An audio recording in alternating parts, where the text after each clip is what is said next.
Thank you for joining us on this week's Clubcast. Because we have some information we want to share with you, we had our temperatures taken at the door by our lovely staff, which they do every time we walk in and out of the building, no matter how many locations we go to. Melanie and I are going to take off our mask because we are apart, and we just want to make sure that you can hear us clearly. So I'm going to take my mask off. All right. Whew, I can breathe. And just so you know, I'm drinking Kool-Aid today. I'm drinking the Kool-Aid today. So we want to talk about quite a few things today. Just a lot has happened since the last time we did a Clubcast. And I think even in my last Clubcast, it was brought to my attention that my energy was low. Ramp it up. Hi, thank you for joining us on another Clubcast. It was, I mean, we were working hard. It was like nonstop, hours, 7 days a week, and we still do that, but we're seeing some of the great results of us working. So I know through this Clubcast, we're gonna talk about our partnership with Port St. Lucie at the Mid-Florida Event Center. I'm gonna talk about Operation Dinner Table because that entails food, and when we talk about that in the community collaboration, I think you guys are gonna not be proud of just Boys and Girls Clubs, but you're gonna be proud of the community and how we're all coming together for one common cause. I wanna definitely talk a lot about safety. Yep. I know the governor is coming up with new plans, and by the time you hear this broadcast, you would have heard what the governor's gonna be doing in terms of after-school programs across the state of Florida. We're going to talk about some special events that we think we can kind of put together. We're going to talk a little bit about our Youth of the Year activities. We're going to talk about how we're going to raise funds. And I really want to spend a lot of time on that because I tell you, if I had my way, we're going to give families and parents and grandparents the easiest summer in terms of them having to pay for an enrichment program that's going to include teachers, and it's going to include just a lot of fun and activities. In a safe place. In a safe place, right? And then I just want to talk about some of the wonderful partnerships that we have. But I'm going to let you get started because it's been a busy couple weeks, and let's start talking about some of that. So we opened up on May 11th at the Mid-Florida Event Center. This was a phenomenal collaboration with the City of Port St. Lucie, the Mid-Florida Event Center staff themselves. So many players came to the table so that we could open the doors at an affordable price of $25 a week. Yes. We have themes. Right now I brought my little, this is my goofy hat today, being goofy. So this week's theme is, can you guess what the theme is? Please don't ask me. It is Disney. Disney, so I knew that. Will talked about how parents need a place for their kids to go, and we thought as they're coming out of their houses, as they're stepping out into this new environment where all of our staff have masks on, we wanted to make it fun. Yes. And one of the ways we're gonna make it fun is having these themes, and with this week's Disney theme, they're doing art projects. We want to show you a little clip. It's actually Forky from Toy Story 4. Right. Yeah. And the kids actually made Forky, and they made him out of clay and all those little pieces that make Forky so special. But what they learned is resiliency and how Forky always has that positive attitude even though there's a lot going on. Forky. What is a friend? What is art? What is time? Time can be future or past. And some people may call him trash, but he feels good about himself. That's right. And we want our kids to have that resiliency and feel good that they're coming back into our buildings and that they're safe. So we're excited about the programming that we're offering them. The last 2 weeks, the kids are still in school. So how are we making that happen? We have devices, electronic devices that they're on. They have access to certified teachers at some point during the day, as well as our youth development staff that's helping them get through their schoolwork, in addition to those enrichment activities with our themes. So they're having a good time. And I know we'll talk a little bit more about the safety aspect of it, but so far it's going phenomenally. Well, when you talk about partnerships and collaborations and all these other buzzwords that have been indoctrinated into our language, the relationship that we have with Port St. Lucie is one of the most phenomenal relationships that I've seen. And Fort Pierce, because there's another program we're going to talk about that originated in Fort Pierce. But I had the opportunity and the fortune to be on the Florida League of Cities this past week. And it was amazing to hear the Port St. Lucie leadership talk about our partnership and how that private-public relationships do work. And we could tell you this, we absolutely could not have done what we're doing at the Mid-Florida Event Center without the collaboration with Port St. Lucie. I mean, that's from the mayor to the council people and just to the people who work there every single day. And when you walk into the event center, 28,000 square foot of club space, all divided into their own little sections. So you could divide 28 into 21 sections, right? That's a lot of space for 10 people to be in one area. And I was just over there the other day with somebody from Indian River. And when I walked into the space and saw the social distancing going on, I saw just sanitation happening, just safety happening, wiping things down, hand washing. This is not just a adult thing. This is a human race thing. This is about kids learning what's important as well. And you could see that the kids are really learning that, unfortunately, we gotta be a part, and they're doing a great job. And I saw some food happening over there, and during that time, everything was individually wrapped. The food looked really good, and I'm just very proud to have that great partnership with them. So not only are we doing great activities for the kids, we're truly doing this in a safe way. Kids were walking down one way in the hallway, and I saw this on TV sometime, and I'm like, how are you gonna get the kids to walk one way and then walk the other way? I'm like, it's our responsibility to train up these children in a way that we have to do in this new environment. So hats off. And they're owning it. And we couldn't do it without our staff. So hats off to all of our staff that are working tirelessly to do it right. I mean, we're making them wear these masks, and I probably shouldn't have said making them. We've made this a must thing that you have to do in order to keep our kids safe and to stop the spread.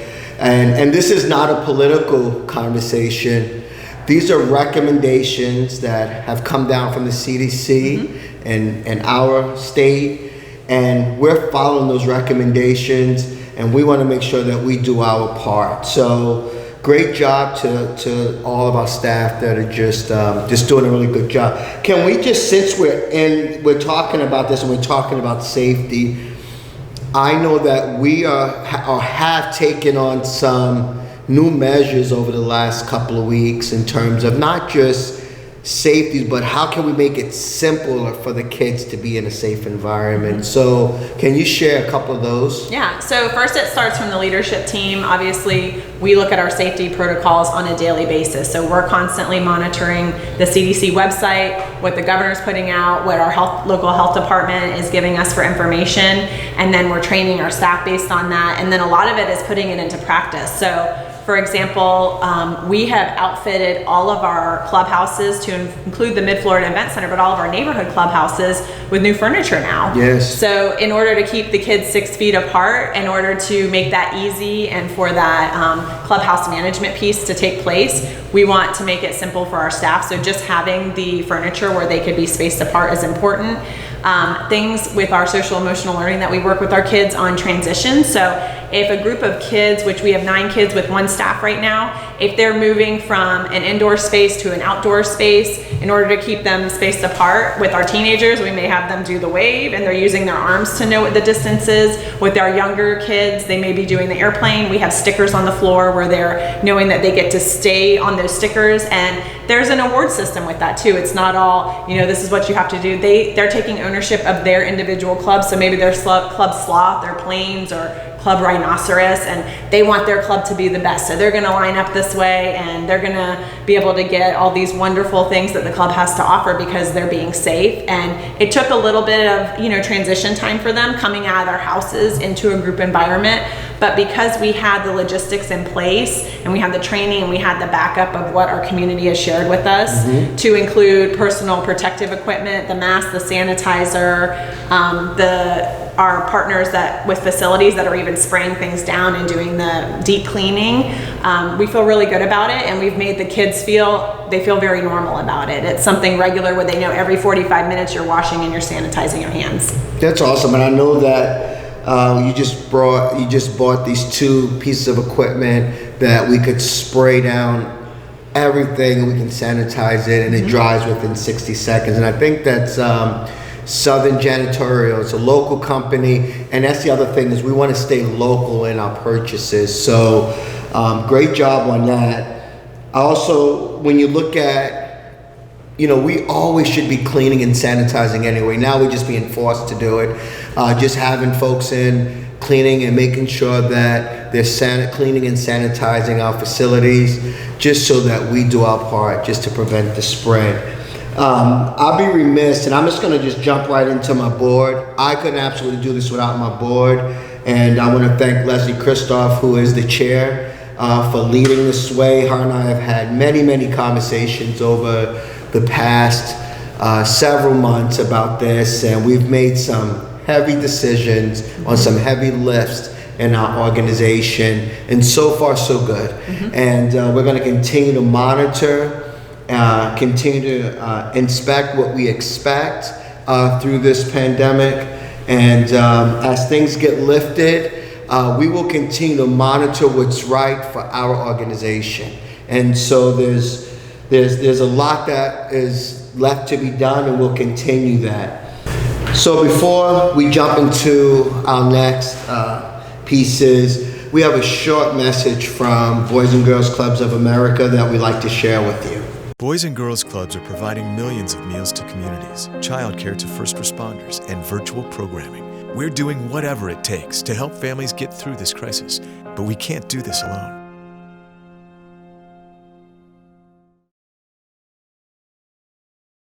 Hey, welcome back. Thank you for the second half of our Clubcast. I want to talk a little bit about, let's talk about Chuck Hill first, who was a founding board member and principal, and just a beloved man who recently just passed away. Just been around a long time and has done a lot of stuff for Boys and Girls Clubs and throughout the community. He done so much that we had named a club after him, and it was the Chuck Hill Club unit, as well as we have a Chuck Hill golf tournament that's been going on for many years that we named after him. But also what happened this year, on a positive note, is that we had a Youth of the Year that came from the Chuck Hill unit. So if you want to talk a little bit about our Youth of the Year. Miss Amy De Los Santos is a phenomenal leader for her club, a phenomenal spokesperson for our entire organization. She grew up at the Chuck Hill unit, moving here from New York. And she attributes her success to the staff members at the club that she was able to open up to about her own, her own mental anguish that she had to go through with her childhood. And she was able to confide in her staff and get the help that she needed. In addition to that, the facility was outfitted with all of the equipment that she needed. So Amy is a weightlifter, and we had a phenomenal gift that was given by Mr. Andrew Hunt years ago. And to know that weight equipment was part of what made her who she is today, the strong young woman, and that helped her through some of her darkest times is pretty phenomenal. And we're excited that Amy was able to go to the state competition this past week, and she actually placed. She was a finalist. We're so proud of her. Yeah, that's awesome. I mean, the staff has done a really, really good job with prepping her, but it takes the individual who's actually the one speaking their story, standing in the gap where a lot of kids, when they're doing this by themselves, they're doing it in silence. And Amy came out and was like, this is what's going on. And she told the story to a couple hundred people. And that takes a lot of courage. And it makes us think, even when Will and I were talking about opening up our summer programs, we talked about who are the kids that we really need to be reaching out to that may be going through this angst at home right now, and they haven't had that caring staff member that they can confide in. So it's really important for us to be able to reach out to the teens, the middle school, the elementary that may be feeling the same way Amy did, and realize that we need to be able to help them in that way. Yeah, that's awesome. I'm actually drinking a Kool-Aid, excuse me. I just want to talk real quick about our campathon because we talk about the Mid-Florida Event Center, but when we open up our camps, and you talked about like the kids that really need us, like who are the kids, especially with the social distancing, we can only bring so many kids. And I know we're still in that planning stage on who are the kids we're going to bring. But what do we have planned for the kids that are going to be in our normal neighborhood clubs? Can you talk a little bit about that? So we're really excited because we have a wonderful partnership with St. Lucie Public Schools and Children's Services Council, of course, that have really come to the table together and said, what is it that we need to have available that we can make these kids successful going back into next school year to manage what they've gone through with what we say is the COVID slide, but then also what we see as the normal summer slide. And so we are forward thinking on what that academic success can look like for them over the summer. So we're excited about the fact that we're partnering on the Spark worksheets that they're going to have available for all families. These are packets that the kids can actually do at the club with us, gives them that academic time and something at the end of the summer that they could really be proud of and go to their teachers and get that credit for and the accolades. And on our end, we'll be really showing the kids that we appreciate them putting the effort in, and maybe it's the club bucks and all of those things, the incentives that go with that. The other piece is being able to utilize our certified teachers that work throughout the clubs to work on kids completing their summer school and giving them maybe the time for that, the place for that extra push from a teacher that may need to show them how to work through a specific math task or a reading task that they need at this time. So those are two important initiatives that we know that we're going to integrate into our program that are going to make them successful. Well, I mean, it's funny. I'm committed. I know you're committed, as well as the organization, is to figure out how many teachers we could get in our clubs. We have a great staff of people that have done so many wonderful things in their life, but we understand that kids need mathematics, reading, science. They need that whole STEM project and that focus. So we've already talked to one donor, and I will share him and her on the next segment. But they've committed already $15,000 so that we can have certified teachers this summer in our clubs. And I'm very excited about that because, when we go to donors, we're not talking about just always the fun stuff. We're talking about the things that are going to enrich kids' lives academically. And so I was on a call with him yesterday, and they're 100% committed to give us $15,000 for teachers. So in our next segment, we'll talk about that. I want to talk about. Since I'm talking about money, let's talk about people's time, talent, and treasures. Let's just get on that soapbox for a little bit because it's important. We cannot do this. We know this. We can't do this without people's time, talent, and treasures. And sometimes as a Boys and Girls Clubs, as we continue to grow, people may look at us as having all of the resources that we need in order to satisfy our kids, and it's not the case. In order to get better, we need people with the talents, we need people's treasures, and we need people that are willing and able to do what we need to do in order to grow healthy, caring adults. Mm-hmm. And so I know one thing that I'm personally working on for my birthday is to try to raise $10,000 so that we could give 10 families an opportunity to send a kid to one of our clubs for the summer for free. Yeah. And through this COVID-19, it's been a tough time for everyone, especially those parents who've either been out of work or they still have to go to work, but they don't make enough to really afford a camp. And so I'm happy to say in the first 24 hours, I have a person and a half. Woohoo. Right? So at least 1.5 people. So I got to at least fix that other half. But at the end, by June 13th, I would love to be able to raise $10,000 so that we could send 10 kids to camp. Then I know there's been other folks that has committed to doing that same thing. And I know you're working on a couple donors too, so that we could send more kids to camp at zero cost. Mm-hmm. And I know for this year, I mean, a lot of people are calling us saying, what can we do? And so we're the trusted perspective in the community of being boots on the ground and understanding what it is that families need. So right now we know that camp is it's a basic need. Childcare is a basic need right now. Yes. And we're going to try hard to make sure that we're connecting them to fulfill the need to be our own economic stimulus for these families so they can go back to work.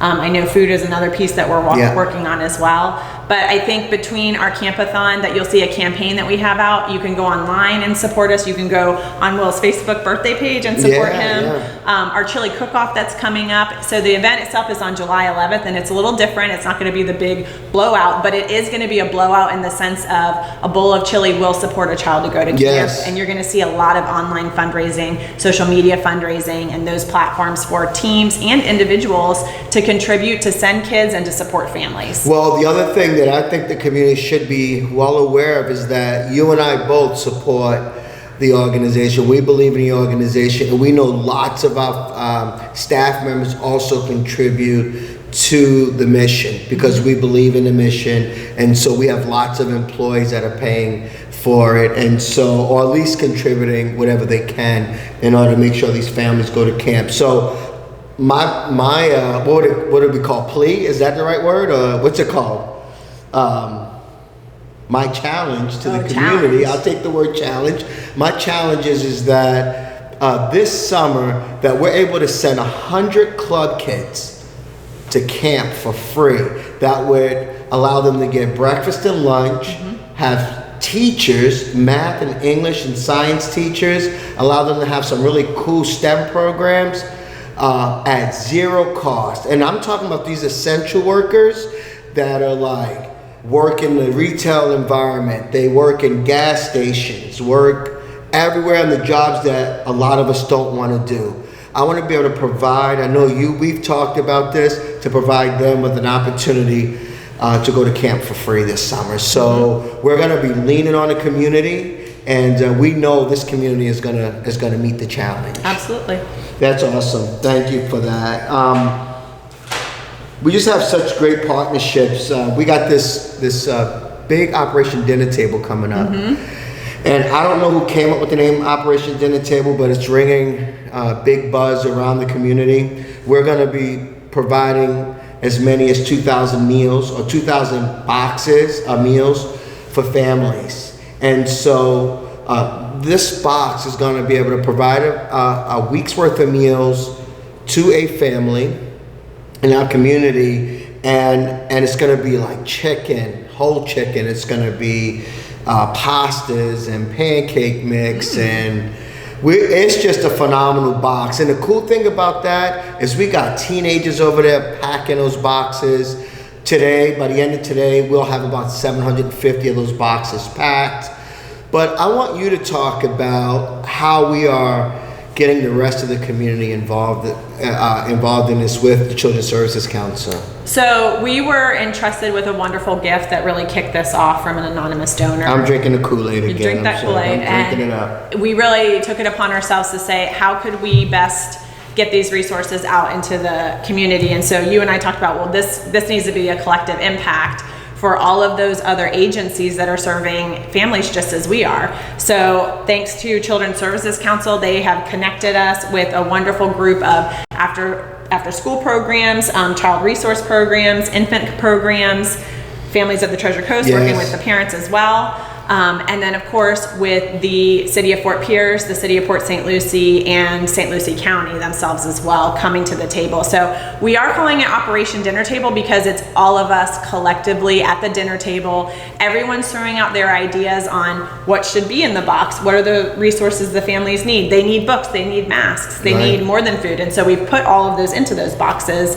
And the best part is that they're all coming, they're volunteering, and that they're also distributing the food. So for weeks now, they've been distributing dinners, and it's really opened the door for all of us to be working together on other fronts as well. So the conversation of food shifted from food in some senses to, well, this group of teenagers really needs this, and how is a group of us going to come together and come up with the answer for that? Well, I think if you add to that, I mean, it's even brought the educational piece in the middle of it, because it started out about this dinner table, and now we're talking with St. Lucie Public Schools. How can we work some of these programs into some of their programs into some of our after-school programs, summer programs? So that's been pretty cool. That's been pretty awesome. There are so many things that we have going on just in this whole COVID-19 type of environment. But we're going to continue. Boys and Girls Clubs are going to continue to be trusted. To make sure that we're doing the right thing for our community. But we can't do it without you. We've decided that we can be the hands and the feet to make sure that we're gonna get it done, and that we're gonna work tirelessly on behalf of our kids, your kids. But we're at the point now that we need to look at how can we advance the ball? How can we make this not just being in the moment, but what could this look like as we look forward to the future? Maybe kids are going to go back to school in the fall. Like, how can we prepare and get them ready for that? So we're going to be working with all the agencies. I know the other after-school agencies are equally as excited about the work that they do so that they can prepare those kids. And we have some awesome after-school providers across. I mean, you have Ended, you have MRC, you have Lindsay School of the Arts, you have, just a number, what is Dr. Mills and Pastor Save Mills? Save Our Children, Pace, Frontline. And it's just so many people who just really care about their community. And it really comes down to we doing our part to make it work every day. And we have an expectation that the community is going to come alongside of us and help us get through it. And so far so good. The community has just been very, very good to us, allowing us to do our work. But as we continue to move forward, this is not the time that we slow down. We got to keep our foot on the gas so that we're able to grow up caring adults. Because one day they're going to be our nurses, our doctors, our retail workers, teachers. They're going to be everything that we are today. And in order for them to get there, they need us to invest in them. And so, if you hear me come out and ask for money or some resources, or Melanie and our teams are asking for these resources, it's not for us. It's to better our community. And so we're very thankful for that. We're going to continue to work through this whole COVID-19. It's kind of a pain in the butt for us, but it's rough. but it's rough. But we're willing and able to take on the challenge. And really, we are drinking the Kool-Aid because we want to make sure that our kids are ready and that they're prepared. And no matter what's going on, we got to keep them in the right headspace, because during these times, social emotional gets in the way. If you're already dealing with certain things going on in your life, it just escalates it even that further. So I think the important thing is, Will, you mentioned earlier, time, talent, or treasure. So people may think, how can I contribute? So for example, the masks that we both had on were made by a sewing circle in Ocean Village. Or maybe it's somebody donating a building so we can have yet that one more camp that could fit another group of kids, or the furniture, or donating the money. So don't underestimate your power as an individual of how you can impact a child's life. Just call us. We can be creative and come up with a solution so we can all do whatever it takes to build great futures. Oh, no, that was nice. See, I couldn't even say it like that. But thank you for joining us. We love our community. We're going to continue to fight for our kids, and we'll talk to you the next time.